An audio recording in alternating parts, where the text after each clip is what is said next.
मवाली गुंडा ही कहलाया जाता है। तो देख लो गाँव वालों, आपकी नजरों के सामने ये 5-6 गुंडे मवाली खड़े हैं जो गुंडे को सपोर्ट कर रहे हैं। तो बताइए आप सभी इनके साथ क्या करना चाहिए? क्या ऐसे लोगों को इस गांव में रहने का हक है? अरे मेरा तो मन इस चोर के हाथ पैर तोड़ने का कर रहा है, पर इसके बगल में जो 2-3 आदमी खड़े हैं, आप इनका बताइए इनके साथ क्या करूं मैं? जो एक चोर एक किडनैपर को वोट दे रहे हैं और उसके साथ खड़े हैं। अरे भज्जी बेटे, ऐसे लोगों को तो टांग पकड़कर जमीन में मार देना चाहिए। जो एक चोर को सपोर्ट कर रहे हैं, जो एक किडनैपर को सपोर्ट कर रहे हैं, ऐसे लोगों की टांगे तोड़कर गांव से बाहर फेंक देना चाहिए, ताकि ऐसे लोग गांव में ना रह सके और ना ही गुंडे मवाली को सपोर्ट कर सके। बहुत बढ़िया सुझाव दिया है आंटी जी तुमने। अरे क्या सुझाव दिया उन्होंने? अरे मैं चोर था पर अब चोर नहीं हूँ मैं। अरे पहले मैं किडनैपर था पर अब किडनैपर नहीं हूँ मैं। अरे पहले मैं लोगों को किडनैप करके पैसे मांगता था पर अब पैसे नहीं मांगता हूँ मैं। अरे ये सब चीज छपरी ने 2-3 दिन पहले ही छोड़ दी है। अब छपरी सिर्फ लोगों की सेवा करना चाहता है, लोगों की सेवा। इसी सेवा से मेवा मिलती है और उस मेवा को मैं हर गांव के कोने कोने में बांटना चाहता हूँ। तो इसीलिए गांव वाले मेरे साथ खड़े हैं ताकि वो मेवा खा सके।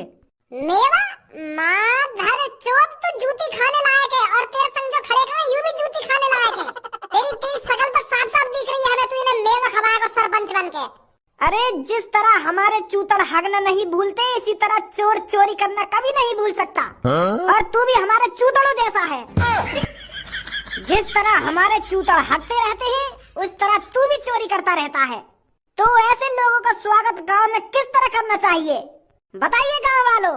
अरे ऐसे लोगों की गांड पे तेल लगाकर डंडा ही डंडा बजाना चाहिए, ताकि आगे से एक गांव की सरपंची पर खड़ा होना ही भूल जाए। अरे मैंने कितनी बार समझाया तू? तो मैंने 10 बार कह दी होगी कि मेरी गांव की भोली भाली जनता से दूर रहिए, पर तेरे दिमाग में ना भरी ये बात। मने करी ना करी तोते, और मेरे मने करने के बावजूद भी तू ये गांव के सरपंच पे खड़ा है। अब सुधर गया हूं मैं, और सुधरे हुए लोग गांव की सरपंची क्यों नहीं लड़ सकते हैं? अरे जब सड़ा हुआ टमाटर ठान ले तो वो भी तरोताजा हो जाता है। और अब मेरे अंदर भी कोई दाग नहीं है, मैं एक स्वच्छ नागरिक हूँ, इस टाइम स्वच्छ नागरिक। सड़ा हुआ टमाटर कैसे रह जाएगा? यह बात बताइए तुम। जब कोई चीज सड़ गई है तो वो दोबारा सही कैसे हो जाएगी? अरे जब मैं कह रहा हूँ है जावे सही, मैं गांव की सरपंची लड़ूंगा तो लड़ूंगा और गांव का सरपंच बनकर ही रहूंगा मैं।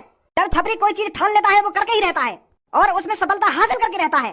और अब की बार छपरी ने गांव की सरपंची पे कदम रखा है तो वो कदम ऐसे ही नहीं रख दिया, वो सोच समझ के कदम रखा गया है।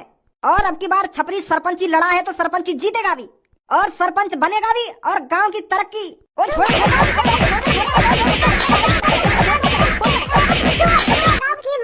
गांव में सरपंची